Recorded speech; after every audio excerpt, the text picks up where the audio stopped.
communications manager at the team no a lawyer Safuduku Esquire.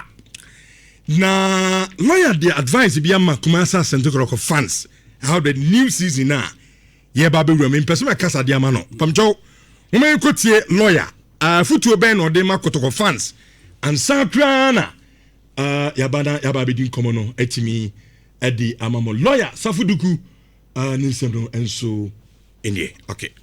So the assumption out there that they have their money, but the financial obligation in running a football club like KOTOKO is so huge that without external support or without support from supporters, and once the crowd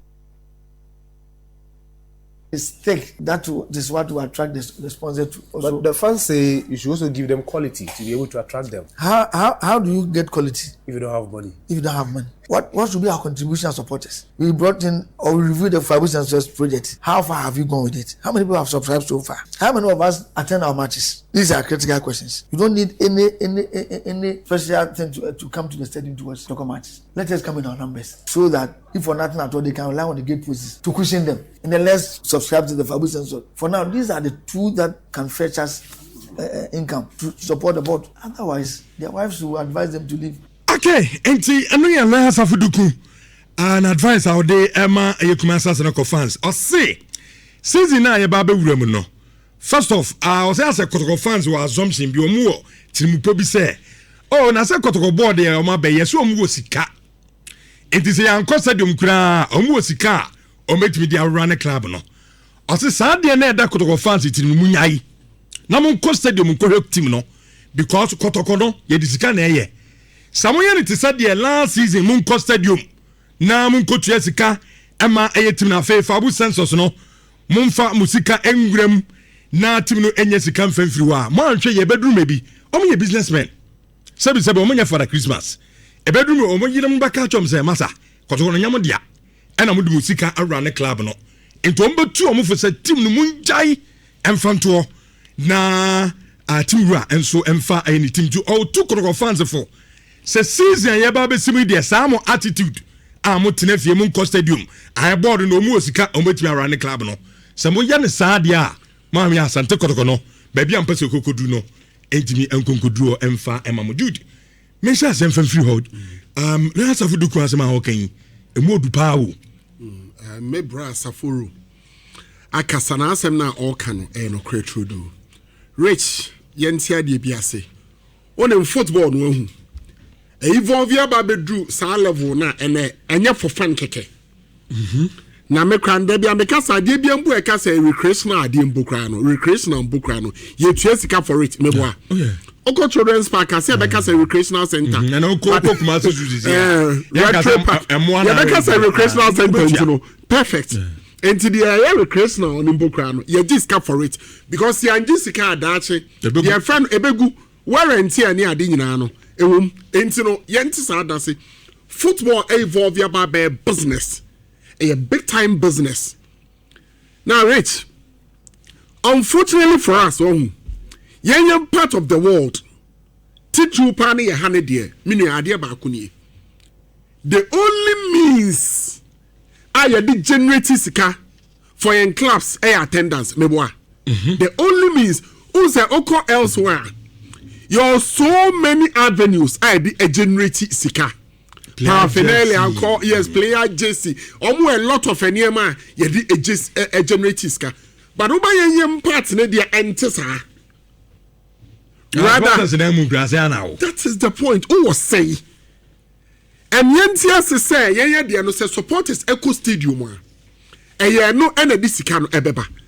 Now rich me kai say me am brand na am ponsa be KOTOKO CEO na ne e kan asem bi me remfi e da ye pound na o se KOTOKO supporters all eso the chain NPP and DC okay o se KOTOKO is bigger than NPP and DC e no kran so no kan asem no kan no mu e no krepa and o kan se KOTOKO say make another statement o se KOTOKO gold mines na ekwa abefa so amine no eno na abenya eso mfaso sa two key statements no me remfi na no kran so true do rich KOTOKO how to folk a chepa me article be about them say they are tested in the abundance of water. Ujitum. Kotoko Heart of Folk are tested in the abundance of water. Share. Kotoko numbers for Ukra. Kotoko numbers we. Sponsor bien wa si call the bama kro fans wo mo de mawa. No sponsor campaign. No, Rich. Now since America is utie. Say Kotoko any brain ho na okwa sponsorship.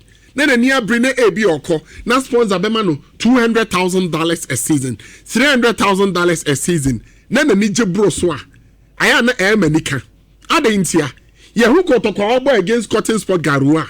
All boy Africa in 3 matches. So be ke at a point otimi game back. Na ni sika all generating no. Na no say.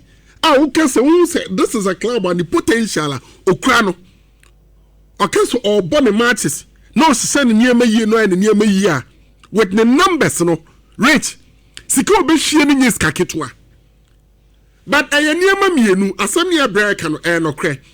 Look, Kotoko board na aba no. Edi kayanti asie say enye charity organization o mo ba be rane. A business assembly eken. Team no enye obi ade e opim so ade meboa.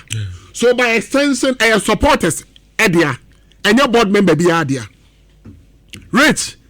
Me no nya nso nim se bedi no kra me hu a. So the one kesa personal sika be Kotoko mpo na edu ba bi na ekokoye oka ase meboa. Because untimi mfa yewura enkokoto. Nipa ba ko try sa ade no. Na modi yes na make us untimi mfa yewura enkokoto. Ba ko bi ko try papa no yehu de eto no. So papa kra make people need di wa. Yes. Enti enim. Enti obi aba Kotoko board member.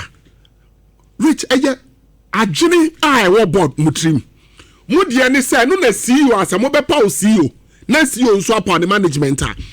The ideas direction by the person team no echo. The wo mutrim no no na mo dey ba on board. Na CEO no ni the management no ade ahwe dia pesika ba twanya sanete. How do we get supporters into the stadium? Rich ayaniama mienu to rate. Yenjin tumu say aduane na edema supporters le so mundi na nya aduane pa. Kotoko supporters are supporters. Omo pa aduane pa from titi omo ni aduane pa pato what you say.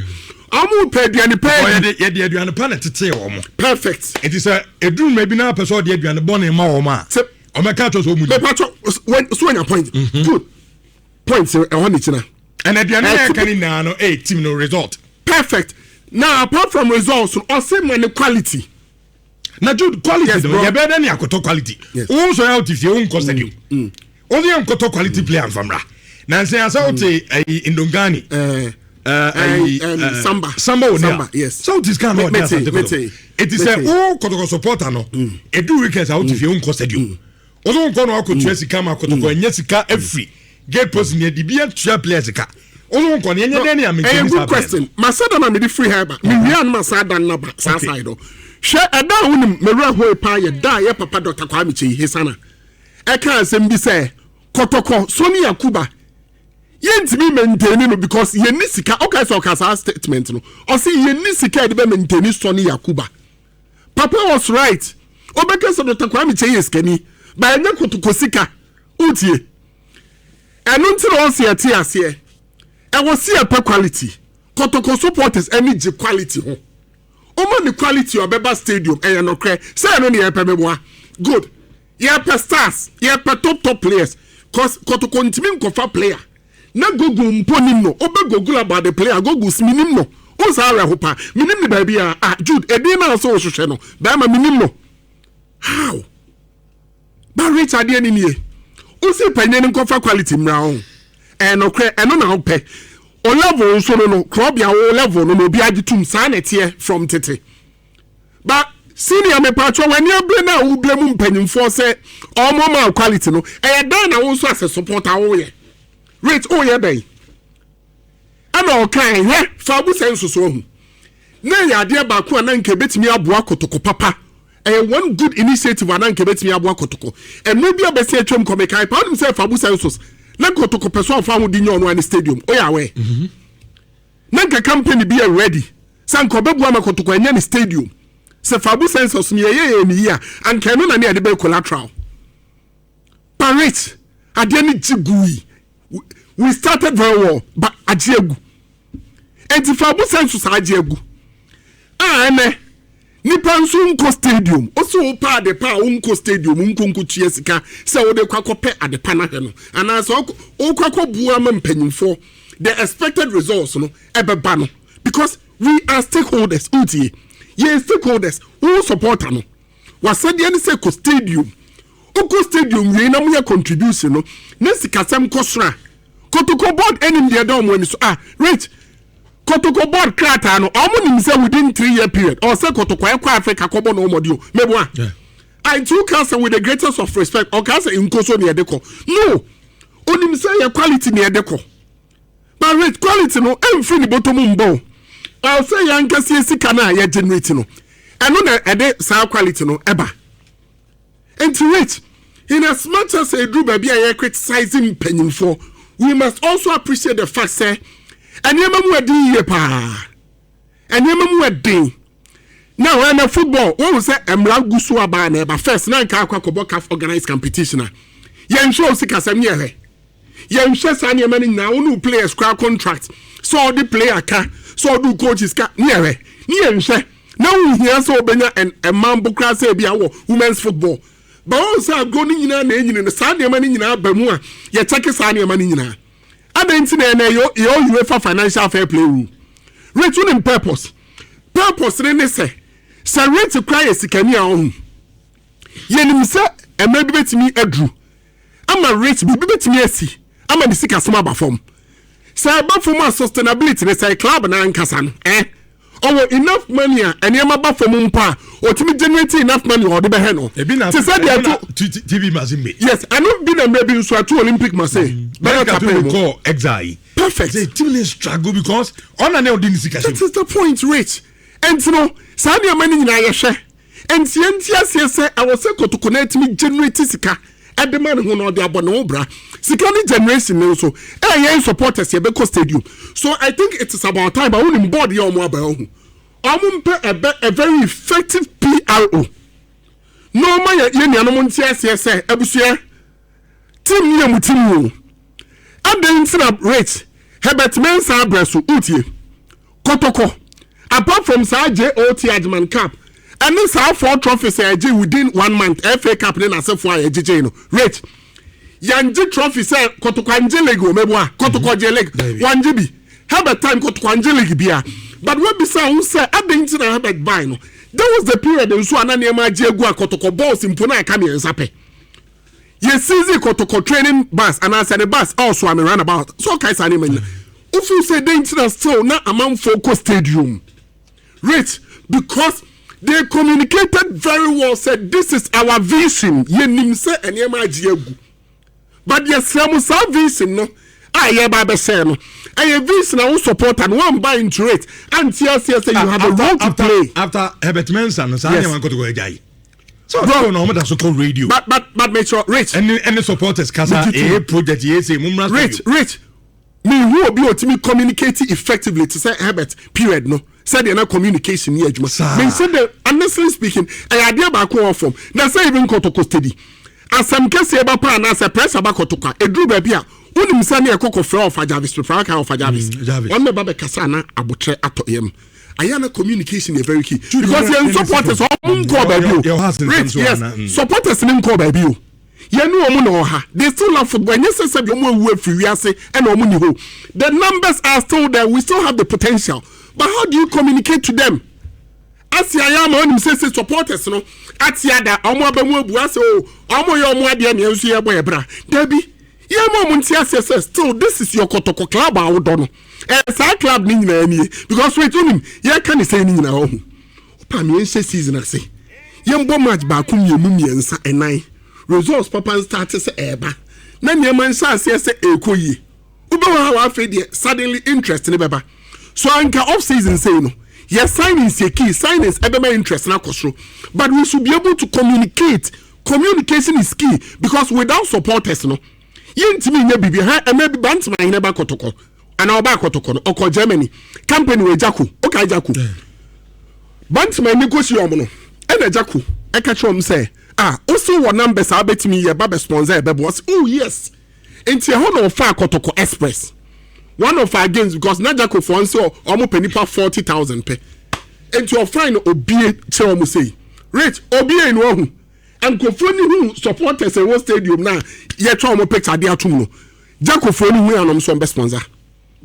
So we have the numbers. Nanyam Ponsata. Yes. Or the investors to be free by. One of the KOTOKO game was this Abro new Abro Fukushia with General George Massa. Me numbers are Mikuta. Numbers are Mukrano. Yes. Numbers Kitwa. Yes.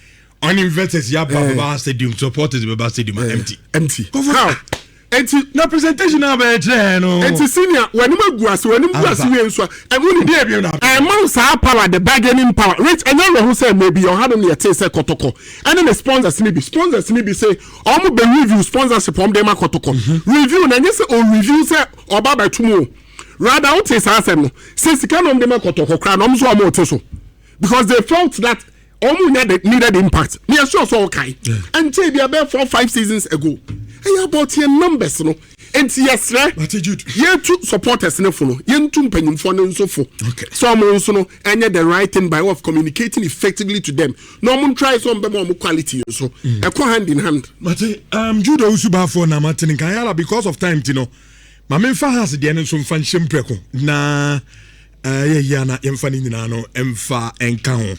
House of Folk and now no pay ya the kata baba Mr. Monfa House of Folk statement no and to YouTube in Shart TV na ya shefo and some rano mekai ekrata ni bi na kata no ne tintini ni tietie ni na and say House of Folk say I feel tough for na eba so on the 26th no omo entimi emobi omo twom ho e de film omo reason ni na no e say omo say competition no date no ene omo enso omo scheduled on my year for nyame ya do mo pre-season games ombo bowa kopem se be start league no eno no crash kakra and omo gide say ebe House of Folk omo ho boabo na omo ye e de ewura new season nti so omo bo tournament na enyi nti se e ka say House of Folk say GHALCA to for afidie no omo twom ho enso e de afri mo nti se e ka say team from Samatex and a GHALCA e do mo replace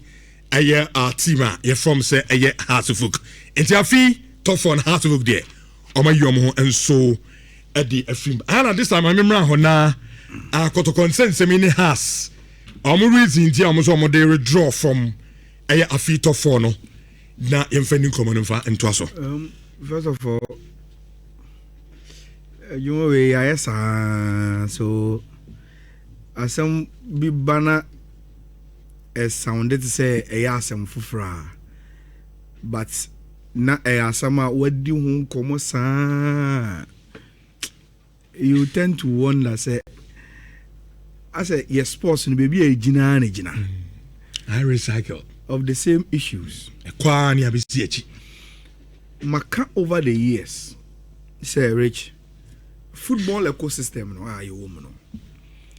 Dear fupa a media no they are full no all the stakeholders within the football ecosystem they are full media only the you just have to bath wear something go and sit in your air conditioning and speak now kasa into him there are a lot of times I listen to radio then you hear people and KOTOKO ni has there a quality players near you bought KOTOKO quality bra KOTOKO ni has there also you way KOTOKO ni has there a big club until I'm say sebi Rich and then me no immunity do we think say the standard of players are KOTOKO ain't here to win the league to be invincible mene wumi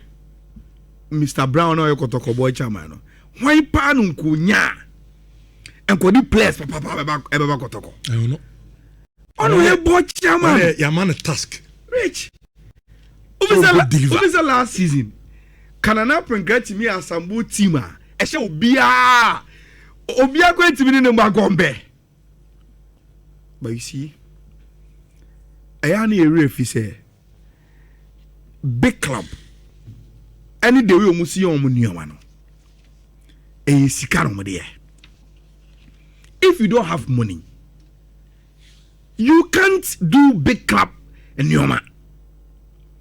Enti me maka, aseme me kan ko be 5 years ni. Me say until we are ready to have a discussion how our clubs ebetinya generate millions of dollars, we will never have a big club in the context of African football and world football.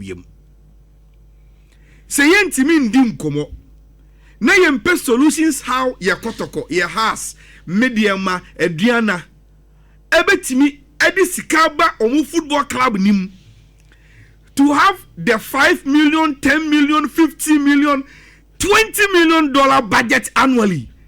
Yenyen do sas in persona. We should forget say our big club Ghana. Now Rich, some fundamental as a premise of say yetimi attract big monies no. Aya ni omo mienu ene deba. Die dikai. Club bia o fifi sia any owners and a discovery club nim. Enti owners of Kotoko, owners of Haas must prove to a certain extent say they are ready to invest in our club nim. Enti opem so to be afede. Any of the board are or mobile yeduma must show enough investment commitments. Say you ready say you discovery club nim. But Rich, the greatest of clubs we are seeing are measured by their support base. Even say, and I can say a list of Udia Mamim 10 of the richest clubs we are seeing. Which are the clubs we will mention? Real Madrid. So I can say Salis New Year, Rich. Now Saka say clubs are or more supporters clubs be you compare the list and you will find out say it is the same clubs. Adentia, it is because in football and also in sports usikasem are correlated to or time for because obi the sponsor beba obeso who say wo dom I dom the this carnival into Emirates we rich elite flight company nisika or they found or they plane and they found for to kind of yasi nyina no owie no okọ Spain or se mekwa sponsor Real Madrid, me sponsor Arsenal, me sponsor AC Milan Italy. Ubi se o choose omu random anasa dey say obeso to scale gunti na okoye no say o mekwa sponsor Real Madrid. Rich me meti hey me panyum pa me was Spotify app on my phone so sika Spotify for na eje no ubi se ewiase nyina they randomly chose Barcelona say omu Barcelona 70 mkwa sponsor dabi adia ba ko a e must sponsor say ba on board is knowing all dom uni domna sponsor bien wa sebi obetam ni sika dia ba eti dem bese me che nyina ne say sa supporters omu adwen po say oh Kotoko ne Haas no so mbe say sa ko stadium biemu a ene team no omu nye ne ye no omu nto players apapa no omu nto players omu maintain omu na team ni hye na obia wini afedi omu ye sa de na meba stadium no look Rich metimi aka said me can last 5 years ago mesa ka ne biem then they will wait forever omu be ken akopim so omu be wu amu na kan so omu aba so omu anchengi sa mentality na they will wait forever because there is no private person obeba beji Kotoko adwumade na tum as a board member na sebi Rich okoko foni na bushia gete nyina akwako top players apapa beku Kotoko say brother be no dabi ena na so fuduku kan no o say bedroom be board members we omo yinu maka chom say masa enough is enough ensida enti Kotoko no the responsibility of say Kotoko betimi aba bedru a big club status no betimi go top players abodin and maintain omo no equally the responsibility of the board supporter, as equally the responsibility of the supporter. Uja so board nko oboa da ensi da. Manchester United at a point near Champions League. Nti say so every weekend bia stadium ahema. Nti sa nkomo no nti na member some dey baba because me dida. Okay. Say club bia ye wa hai. Ebi mu support Barcelona, ebi mu support Real Madrid, ebi mu support Chelsea. Who compare Barcelona team na e wo David Villa, Messi money adia. Now they better to a ne. Pedri money here. Quality na above from. But and then put a Barcelona mu Spotify company mu. I ain't a more. I didn't hear. Why are the people in Barcelona not telling Barcelona for the say? Now stadium na mu biom no. Messi be never able to have me anytime member stadium. They are still Tottenham Hotspur. And then when renovation, they have one of the best stadiums. Come on, no more song money Hurricane Craco. It's almost bastard. People and then Richarlison money. Yes, they go and watch. Because supporting him say, our responsibility to the club, send your club in penny for the one. So you know come tambumwa and a club never cost one sika. Club will be attracted to go for the musica room. No much even there no market sakas here entity. And more be on front to Najirimuda. Say, ye betty me a club no bon penny for the so. Udi did some chop on a cheek. No more excuse the Biana. No quality no could ever cost walk or sa. So when you saw some margin, now the cheetah pack or tight team next year. Okay. Now, Rich, me dem anusi on that topic. Yembi lines, you know. Me dem anusi on that topic, no. See. Empenyimfo ye di kotoko team no mo. Has team no mo. In terms of say omu changing supporters na adwene. Na omu ankasa so di omu hu gym in the mobilization of supporters no. Eyo ekoma dwuma ho. Nti won say obi edi nkomo ya na wakofa Herbert enkomo no dey betwim. Herbert dey betwim because Herbert was the mastermind of supporters mobilization. Ayanioma miensa. Dr. Keke Sapon came to introduce supporters mobilization fund. And then me so nya chairman for so I na busan say chairman, we saw the supporters bus stadium. A dear panel wa consider because I hele sika semo. Say I was organizing supporters. We did the fix the GPL centers. Your research ni mono. The number one solution is organize supporters. And to organize them, you need money. And until Dr. Sapon they buy, and I don't know why it has not been a template till today. Every sponsor be a KOTOKO bia. There is supposed to be at least a 10% of that sponsorship going into supporters mobilization. Because at the end of the day, so can all the high sense beba, or the core beba, or the TH beba. So sponsors now do mobile in rich. So when Timia mobilize supporters now, I'm reflecting the mileage as sponsors in the Benya. Beka kanu or chichichon who say omba. And you need supporters mobilization fund sika to mobilize the supporters. Number 2, on your relationship. And go for baby time and I have it to no media dancing. Really, Rich, it was about relationship. Who was circus meeting and I have it about. Yeti fans no so. But to tune in here make sure say there is relationship between the club and the supporters. And engagement. Yes, and there's supposed to be communication. Now, me wo last time na me dua de be hu e be see between. And that will probably not be the best time to say it. Yadi Sadi we are bedi ebi ochina. I will bring that proposal because Rich major dwini ho anu minim de enti awon asante man. Asante your dom ni nyina no. You usua bibi free the history of the Asante kingdom na. The people belong to the chieftaincy. Meboa. And she said, "Upese oye bibia na a human centered." Rich, there is a way to do it. Even Emrofono, Omope Yeswadino, went through our local leaders to get us. Na yanka sankasa ye pay domwa. And for instance, you don't come yanko for you. First, Sunday KOTOKO bobo. Ubati say ya organize buses from Obuase, from Bekwai, from Mampong, from Insuta, from Wei. Na omu nyine ba towards Babaya Sports Stadium and China Stadium na yema. Rich, say ye jiji sa enem rema yetie. Sa de ni to senior.